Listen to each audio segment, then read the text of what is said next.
This is the city master plan.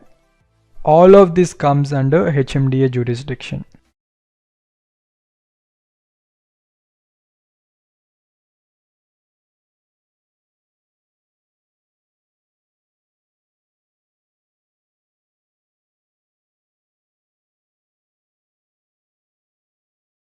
This is Shankarpalli. This is Patancheru. This is Kollur, and this is the ORR.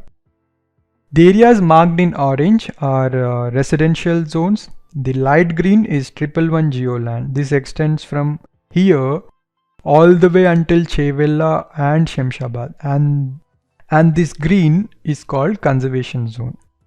And all of this pink is manufacturing and industrial zone. All three of these are not suitable for residential projects.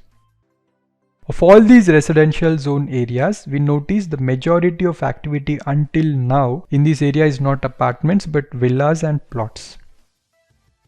COVID has actually accelerated the trend of people buying villas rather than apartments. We already noticed many new villa projects coming up in this area. A section of buyers now prefer buying a villa away from the city than to buy an apartment within the city at the same price. Also, the prices in this area at this stage are in the range of 10 to 25 crores per acre, and going forward, builders in this area would only come up with high rises or high-end expensive villas.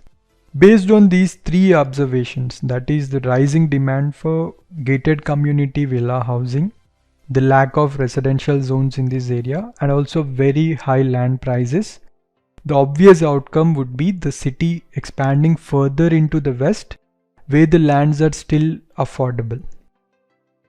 Now we will look at the basic details of this area.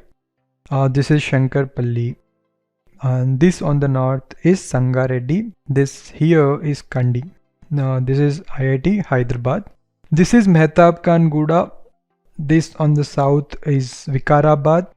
This is Mominpet, and over here is Sadashivpet. Both these roads are connected to the Bombay Highway, and they have seen consistent investments in plottings from buyers who are focusing on Bombay Highway stretch.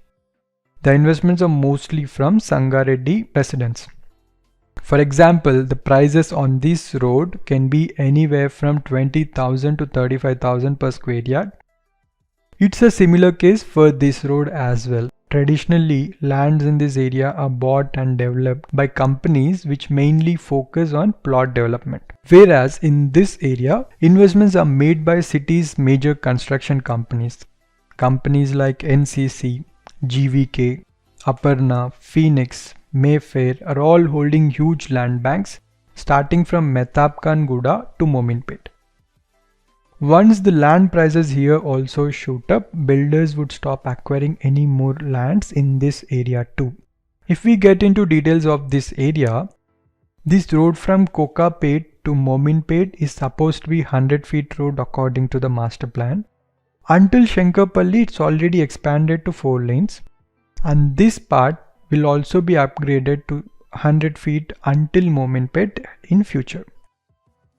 After Shankarpalli, significant part of this land is in conservation zone.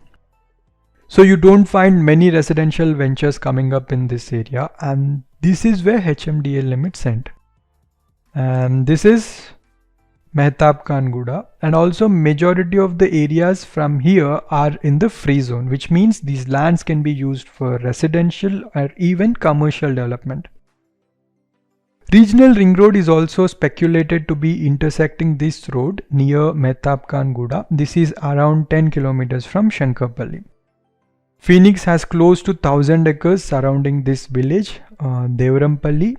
For anyone who doesn't know Phoenix, they are the leading commercial space developers in Hyderabad. They have built more than 30 million SFT, majority of which is office space. Mayfair has another 300 acres in this area. GVK owns major land bank in this area. Incor Group owns 400 acres here in Yankatala. Lian Infra owns 100 acres in this area. This is where NCC has close to 20 acres. This is Chimaldari village. Apollo Hospitals also owns 250 acres here. Aparna has been trying to acquire lands in this area as well. and government also holds a significant land bank in this route.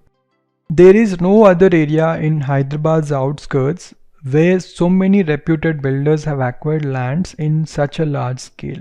Most of these builders are either planning lavish but affordable villas and plots along with all the amenities of a proper gated community.